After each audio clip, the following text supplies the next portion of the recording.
ನಮಸ್ಕಾರ. ನಮಗೆ ಎಲ್ಲರಿಗೂ ಮುಖ್ಯವಾಗಿ ಬೇಕಾಗಿರೋ ಅಂಶ ಏನಪ್ಪಾ ಅಂತ ಹೇಳಿದ್ರೆ ಆತ್ಮವಿಶ್ವಾಸ. ಯಾವ ಮನುಷ್ಯನಿಗೆ ಆತ್ಮವಿಶ್ವಾಸ ಇರುತ್ತೋ ಆತ ಏನನ್ನ ಬೇಕಾದ್ರೂ ಸಾಧಿಸಬಲ್ಲ, ಏನನ್ನ ಬೇಕಾದ್ರೂ ಆಕರ್ಷಿಸಬಲ್ಲ. ಆದರೆ ಈ ಆತ್ಮವಿಶ್ವಾಸ ಅನ್ನೋದು ಎಲ್ಲರಿಗೂ ಸಿಗಲ್ಲ. ಆ ಆತ್ಮವಿಶ್ವಾಸವನ್ನ ಹೇಗೆ ಬೆಳೆಸ್ಕೊಳ್ಳೋದು, ನಾವು ಏನನ್ನಾದ್ರೂ ಸಾಧಿಸಬಲ್ಲೆ ಅನ್ನೋ ಕಾನ್ಫಿಡೆನ್ಸ್ ಅನ್ನ ಹೇಗೆ ಬೆಳೆಸ್ಕೊಳ್ಳೋದು? ಎಷ್ಟೋ ಸತಿ ನಾವು ನಕಾರಾತ್ಮಕ ಆಲೋಚನೆಗಳನ್ನ ಮಾಡಿ ಒಬ್ಬರ ಹತ್ರ ಮಾತಾಡ್ಬೇಕಾದ್ರೂ ನಮಗೆ ಆ ಕಾನ್ಫಿಡೆನ್ಸ್ ಇರಲ್ಲ.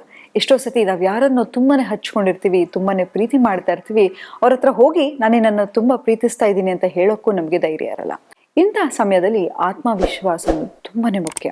ನೋಡಿ, ಈ ಮೊದಲು ಒಂದು ಕಾಲ ಇತ್ತು, ನಮ್ಮ ಮಾರ್ಕ್ಸ್ ಅನ್ನ ನೋಡಿ, ರ್ಯಾಂಕ್ ಅನ್ನ ನೋಡಿ ಆಫೀಸಲ್ಲಿ ಕೆಲಸ ಕೊಡ್ತಾ ಇದ್ರು. ಆದರೆ ಕೊಡ್ತಕ್ಕಂಥ ಆಫೀಸಲ್ಲಿ ಬರ್ತಕ್ಕಂತಹ ಚಾಲೆಂಜಸ್ ಅನ್ನ ಫೇಸ್ ಮಾಡಬಲ್ಲೆ ಅಥವಾ ಕೊಡ್ತಕ್ಕಂತಹ ಕೆಲಸ ನಾನು ಮಾಡಬಲ್ಲೆ ಅನ್ನೋ ಕಾನ್ಫಿಡೆನ್ಸ್ ಇಂದ ಯಾರಾದ್ರೂ ಒಬ್ರು ಉತ್ತರ ಕೊಟ್ಟರು ಕೂಡ ಈಗ ಅವರನ್ನ ಹೈರ್ ಮಾಡ್ತಾ ಇದ್ದಾರೆ.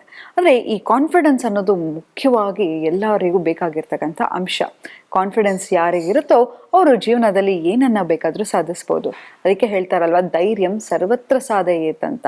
ಹಾಗಾಗಿ ಈ ಕಾನ್ಫಿಡೆನ್ಸ್ ಅನ್ನು ಬರ್ಸ್ಕೊಳ್ಳೋದು ಹೇಗೆ, ಈ ಆತ್ಮವಿಶ್ವಾಸವನ್ನ ಹೇಗೆ ಬೆಳೆಸ್ಕೊಳ್ಳೋದು, ಆತ್ಮಸ್ಥೈರ್ಯವನ್ನ ಹೇಗೆ ಬೆಳೆಸ್ಕೊಳ್ಳೋದು ಅನ್ನೋದ್ರ ಬಗ್ಗೆ ಇವತ್ತಿನ ಟಾಪಿಕ್ ಅಲ್ಲಿ ತಿಳ್ಕೊತಾ ಹೋಗೋಣ. ಮೊದಲನೇದಾಗಿ ನೋಡಿ, ಪ್ರಪಂಚದಲ್ಲಿ ಯಾರೇ ನಮ್ಮ ಬಗ್ಗೆ ಕೆಟ್ಟದಾಗಿ ಮಾತಾಡ್ಲಿ ಅದು ಖಂಡಿತವಾಗ್ಲೂ ನಮ್ಗೆ ಅಫೆಕ್ಟ್ ಆಗಲ್ಲ. ಆದ್ರೆ ಒಬ್ಬ ವ್ಯಕ್ತಿ ನಮ್ಮ ಬಗ್ಗೆ ಕೆಟ್ಟದಾಗ ಮಾತಾಡಿದ್ರೆ ಅಥವಾ ಕೆಟ್ಟದಾಗ ಆಲೋಚನೆ ಮಾಡಿದ್ರು ಕೂಡ ಇಮ್ಮಿಡಿಯೇಟ್ಲಿ ನಾವು ಲೈಫಲ್ಲಿ ಕುಗ್ಗೋಗ್ತೀವಿ. ಆ ವ್ಯಕ್ತಿ ಯಾರು ಗೊತ್ತಾ? ಕನ್ನಡಿ ಮುಂದೆ ಹೋಗಿ ನಿಂತ್ಕೊಳ್ಳಿ, ಅದು ಬೇರೆ ಯಾರೂ ಅಲ್ಲ. ಹಾಗಾಗಿ ನಿಮ್ಮ ಸೆಲ್ಫ್ ಟಾಕ್ ಅನ್ನೋದು ಏನಿದೆಯೋ ಅದು ತುಂಬಾನೇ ಮುಖ್ಯ. ನೋಡಿ, ಕಾನ್ಫಿಡೆನ್ಸ್ ಅನ್ನೋದು ಮೊದಲನೇದಾಗಿ ಬರೋದು ಹೇಗಪ್ಪ ಅಂತ ಹೇಳಿದ್ರೆ ನಾವು ಹೇಗೆ ಕಾಣ್ತೀವಿ ಅಂತ. ನೋಡಿ, ನಾನು ಪ್ರತಿ ಸತಿ ಹೇಳ್ತಾ ಇರ್ತೀನಿ, ನಿಮ್ಮ ಬಗ್ಗೆ ನೀವು ಕೆಟ್ಟದಾಗ ಆಲೋಚನೆ ಮಾಡ್ಕೋಬೇಡಿ. ಯಾಕಂತ ಹೇಳಿದ್ರೆ ನಾವು ಎಲ್ಲರೂ ಭಗವಂತನ ಪ್ರೀತಿ ಪಾತ್ರ ಮಕ್ಕಳು ಅಲ್ವಾ? ನಾವೆಲ್ಲರೂ ಭಗವಂತನ ಮಕ್ಕಳು. ಹಾಗಾಗಿ ಭಗವಂತ ನಮ್ಮನ್ನ ಎಷ್ಟು ಕಾಳಜಿಯಿಂದ ಪ್ರೀತಿಯಿಂದ ವಿಭಿನ್ನವಾಗಿ ಸೃಷ್ಟಿ ಮಾಡಿದ್ದಾನೆ. ಅದರಲ್ಲಿ ನಾವು ನಮ್ಮ ಬಣ್ಣದ ಬಗ್ಗೆ ಮಾತಾಡ್ಕೋತೀವಿ, ನಮ್ಮ ಕೂದಲು ಬಗ್ಗೆ ಮಾತಾಡ್ಕೋತೀವಿ, ನಮ್ಮ ದೇಹದ ಬಗ್ಗೆ ಕೆಟ್ಟದಾಗ ಮಾತಾಡ್ಕೋತೀವಿ. ಪ್ರತಿಯೊಂದು ಸತಿ ನಮ್ಮನ್ನ ನಾವು ನೋಡಿದಾಗ ನಾನು ಹಿಂಗಿದ್ದೀನಿ ಹಂಗಿದ್ದೀನಿ ಅಂತ ನಮ್ಮ ಬಗ್ಗೆ ನಾವೇ ಮಾತಾಡ್ಕೋತಾ ಇರ್ತೀವಿ. ಆದ್ರೆ ನಮ್ಮನ್ನ ನಾವು ಯಾವತ್ತಾದ್ರೂ ಸೆಲೆಬ್ರೇಟ್ ಮಾಡ್ಕೊಂಡಿದೀವ? ಎಷ್ಟೋ ಸತಿ ಒಬ್ಬನಿಗೆ ನಮ್ಮ ಹತ್ರ ಹಣ ಇರಲ್ಲ, ಆದ್ರೂ ಜನನ ಎಲ್ಲಿ ಕಳ್ಕೊಂಡ್ಬಿಡ್ತೀನಪ್ಪ ಅಂತ ಹೇಳಿ ಸಾಲ ಕೊಡಕ್ ಇಷ್ಟ ಇಲ್ದಾದ್ರೂ ಹೋಗಿ ಅವ್ರಿಗೆ ಸಾಲ ಕೊಡ್ತೀವಿ. ಅಥವಾ ಆ ಕೆಲಸ ಮಾಡಕ್ ಇಷ್ಟ ಇರಲ್ಲ, ನನಗೆ ಹೋಗಕ್ ಇಷ್ಟ ಇರಲ್ಲ, ನಂಗೆ ಬರಕ್ ಇಷ್ಟ ಇಲ್ಲ, ಆದ್ರೂ ಕೂಡ ಆ ವ್ಯಕ್ತಿಯನ್ನ ನಾನು ಲೈಫಲ್ಲಿ ಎಲ್ಲಿ ಕಳ್ಕೊಂಡ್ಬಿಡ್ತೀನೋ ಅಂತ ಮಾಡೋದು. ಇದು ಎಲ್ಲವನ್ನೂ ನಾವು ನೆಗೆಟಿವ್ ಸೆಲ್ಫ್ ಟಾಕ್ ಇಂದ ಮಾಡ್ತಾ ಇರ್ತೀವಿ. ಯಾಕಂತ ಹೇಳಿದ್ರೆ ನಿಮ್ಮ ಮೇಲೆ ನಿಮಗೆ ಆತ್ಮವಿಶ್ವಾಸ ಇರಲ್ಲ. ಯಾರಾದ್ರೂ ನಿಮ್ಮನ್ನ ಕೆಟ್ಟದಾಗಿ ಬಿಹೇವ್ ಮಾಡ್ತಾ ಇದಾರೆ, ನಿಮ್ಮ ಹತ್ರ ಡಿಸ್ರೆಸ್ಪೆಕ್ಟ್ ಮಾಡ್ತಿದ್ದಾರೆ, ನಿಮ್ಮನ್ನ ಸರಿಯಾಗಿ ಕೊಡ್ಬೇಕಾಗಿರ್ತಕ್ಕಂತಹ ಮರ್ಯಾದೆಯ ಸಂಬಂಧದಲ್ಲಿ ಕೊಡ್ತಾ ಇರಲ್ಲ, ನಿಮ್ಮ ಫೋನ್ ಅನ್ನ ಎತ್ತಾ ಇರಲ್ಲ, ಅಥವಾ ಅವರಿಗೆ ಬೇಕಾದಾಗ ನಿಮ್ಮನ್ನ ಉಪಯೋಗಿಸ್ಕೊಳ್ಳೋದು, ಇದೆಲ್ಲವನ್ನು ಮಾಡ್ತಾ ಇರ್ತಾರೆ. ಆದ್ರೂ ಕೂಡ ನಿಮಗೆ ಒಂದು ಆತ್ಮವಿಶ್ವಾಸ ಇರಲ್ಲ ಅವರನ್ನ ನಿಮ್ಮ ಜೀವನದಿಂದ ಆಚೆ ಕಳಿಸ್ಲಿಕ್ಕೆ. ಹಾಗಾಗಿ ಆತ್ಮವಿಶ್ವಾಸವನ್ನ ಫಸ್ಟ್, ಅದಕ್ಕೆ ಬುನಾದಿ ಏನಪ್ಪಾ ಅಂತ ಹೇಳಿದ್ರೆ ನೀವು ಆಡ್ತಕ್ಕಂತಹ ಮಾತುಗಳು. ಯಾವತ್ತೂ ತಿಳ್ಕೊಳ್ಳಿ, ನಾವೆಲ್ಲರೂ ಹುಟ್ಟಬೇಕಾದ್ರೆ ನೋಡಿ, ಹುಟ್ಟಬೇಕಾದ್ರೆ ಒಂದು ಮಗುಗೆ ತಲೆಯಲ್ಲಿ ಕೂದಲಿರಲ್ಲ, ಬಾಯಲ್ಲಿ ಹಲ್ಲಿರಲ್ಲ, ಆದ್ರೂ ಆ ಮಗು ಎಷ್ಟು ಆತ್ಮವಿಶ್ವಾಸದಿಂದ ನಗ್ತಾ ಇರುತ್ತೆ, ಎಷ್ಟು ಕಾನ್ಫಿಡೆನ್ಸ್ ಇಂದ ನಗ್ತಾ ಇರುತ್ತೆ.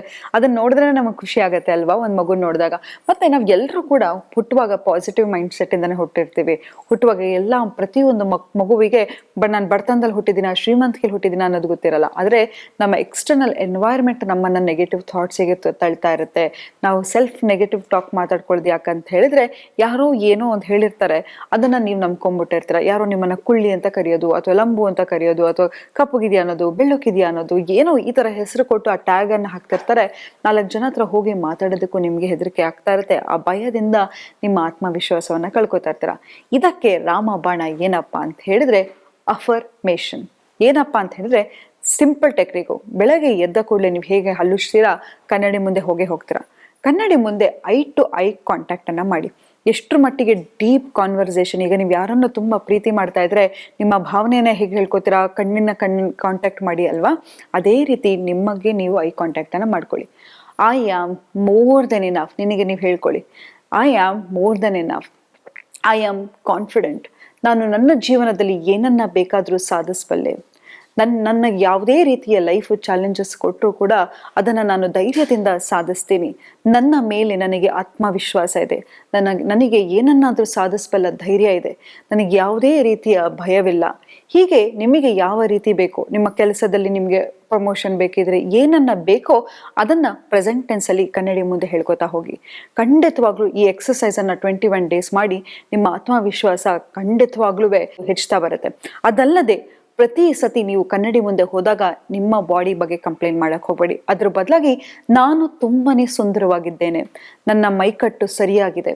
ನೋಡಿ, ನೀವು ದೇಹದಲ್ಲಿ ತೂಕ ಜಾಸ್ತಿ ಇದ್ರೆ ಅದನ್ನ ಕಡಿಮೆ ಮಾಡಿಸ್ಕೊಳ್ಳಿಕ್ಕೆ ಎಷ್ಟೊಂದು ವಿಧಾನಗಳಿದೆ. ಜಿಮ್ಮಿಗೆ ಹೋಗ್ಬೋದು, ಎಕ್ಸಸೈಸ್ ಮಾಡ್ಬೋದು, ನಿಮ್ಮ ಪಾಶ್ಚರನ್ನು ಸರಿಪಡಿಸ್ಕೋಬೋದು. ಆದರೆ ನಿಮ್ಮ ಬಗ್ಗೆ ನೀವು ನೆಗೆಟಿವ್ ಸೆಲ್ಫ್ ಟಾಕನ್ನು ಮಾಡ್ತಾ ಹೋದಾಗ ನಿಮ್ಮ ಬಾಡಿ ಕೂಡ ಅದನ್ನು ಅಬ್ಸರ್ವ್ ಮಾಡುತ್ತೆ. ಯಾಕಂತ ಹೇಳಿದ್ರೆ ನಾವು ಎಷ್ಟೋ ಸತಿ ನಮ್ಮ ದೇಹದ ಬಗ್ಗೆ ನಾವೇ ತಮಾಷೆ ಮಾಡ್ಕೋತೀವಿ, ನಮ್ಮ ಬಣ್ಣದ ಬಗ್ಗೆ ನಾವು ತಮಾಷೆ ಮಾಡ್ಕೋತೀವಿ, ನಮ್ಮ ಲುಕ್ಸ್ ಬಗ್ಗೆ ತಮಾಷೆ ಮಾಡ್ಕೋತೀವಿ. ಒಂದು ಹೇಳ್ತೀನಿ, ನಿಮ್ಮ ಬಾಡಿಗೆ ನೀವು ತಮಾಷೆ ಮಾಡ್ತಾ ಇದ್ದೀರಾ, ಸೀರಿಯಸ್ ಆಗಿ ಹೇಳ್ತಿದ್ದೀರಾ ಅನ್ನೋದು ಗೊತ್ತಾಗಲ್ಲ.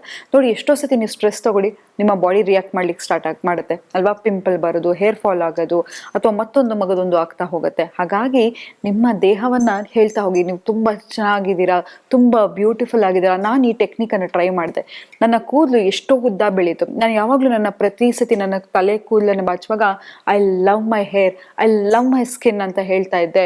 ಖಂಡಿತವಾಗ್ಲೂ ಡ್ರಾಸ್ಟಿಕಲಿ ನಿಮ್ಮ ಬಾಡಿಯಲ್ಲೇ ಎಷ್ಟೊಂದು ಚೇಂಜಸ್ ಆಗ್ತಾ ಹೋಗುತ್ತೆ. ಹಾಗಾಗಿ ಮೊದಲನೇದಾಗಿ ನಿಮ್ಮ ಸೆಲ್ಫ್ ಟಾಕನ್ನು ಇಂಪ್ರೂವ್ ಮಾಡ್ಕೊಳ್ಳಿ. ನೋಡಿ, ಎಲ್ಲರಿಗೂ ಕೆಟ್ಟ ಆಲೋಚನೆ ಬರದೇ ಇರ್ಲಿಕ್ಕೆ ಸಾಧ್ಯನೇ ಇಲ್ಲ ಅಲ್ವಾ? ಆದರೆ ಆ ಕೆಟ್ಟ ಆಲೋಚನೆ ಬಂದ ತಕ್ಷಣ ಏನು ಮಾಡ್ಬೇಕಪ್ಪ ಅಂತ ಹೇಳಿದ್ರೆ, ಏನು ಕೆಟ್ಟ ಆಲೋಚನೆ ಇರುತ್ತೆ, ನಿಮ್ಗೆ ಎಷ್ಟೋ ಸತಿ ಅನ್ಸುತ್ತೆ ಐ ಆಮ್ ನಾಟ್ ಇನಫ್, ನನ್ನ ಕೈಲಿ ಇದು ಮಾಡ್ಲಿಕ್ಕಾಗಲ್ಲ, ನಾನು ಏನಕ್ಕೂ ಕೆಲ್ಸಕ್ಕೆ ಬರಲ್ಲ ಅಂತ ಅನ್ಕೊಂಡ ತಕ್ಷಣ ನಿಮ್ಮ ಬ್ರೈನಿಗೆ ಎಚ್ಚರಿಸಿ I am enough, I can do anything, ನನ್ನ ಲೈಫಲ್ಲಿ ನಾನು ಏನನ್ನ ಬೇಕಾದರೂ ಸಾಧಿಸಬಲ್ಲೆ ಅಂತ ತಕ್ಷಣ ಕೌಂಟರ್ ಸ್ಟೇಟ್ಮೆಂಟನ್ನು ಹಾಕ್ತಾ ಹೋಗಿ. ಯಾಕಂತ ಹೇಳಿದ್ರೆ ನಿಮ್ಮ ಸುಪ್ತ ಮನಸ್ಸಿಗೆ ಸುಳ್ಳು ಯಾವುದು ನಿಜ ಆಗೋದು ಅಂತ ಗೊತ್ತಾಗಲ್ಲ. ನೀವು ನಾಳೆ ಬಗ್ಗೆ ಕೆಟ್ಟದನ್ನ ಆಲೋಚನೆ ಮಾಡೋ ಶಕ್ತಿ ನಿಮಗಿದೆ ಅಂತ ಹೇಳಿದ್ರೆ ನಾಳೆ ಬಗ್ಗೆ ಒಳ್ಳೆಯದನ್ನು ಯೋಚನೆ ಮಾಡ್ಬೋದು ಅಂತ ಹೇಳ್ತಾ ಇವತ್ತಿನ ಸಂಚಿಕೆನ ನಾನು ಮುಕ್ತಾಯಗೊಳಿಸ್ತಿದ್ದೀನಿ. ಧನ್ಯವಾದಗಳು.